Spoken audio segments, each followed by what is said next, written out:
جب نکاح کے 2 بول پڑھ لینے کے بعد شوہر سے تعلق قائم ہو گیا تو اس لڑکی نے اس 2 بول کے ایسی لاج رکھی کہ ماں کو اس نے چھوڑا، باپ کو اس نے چھوڑا، بہن بھائی کو اس نے چھوڑا، اپنے گھر بار کو اس نے چھوڑا، اپنے خاندان کو چھوڑا،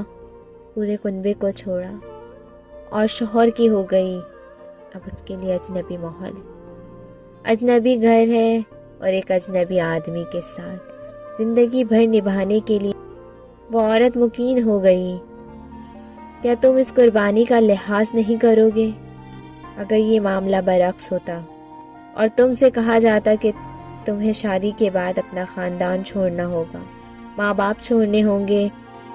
اس وقت تمہارے لیے کتنا مشکل کام ہوتا۔ اس کی اس قربانی کا لحاظ کرو اور اس کے ساتھ اچھا سلوک کرو۔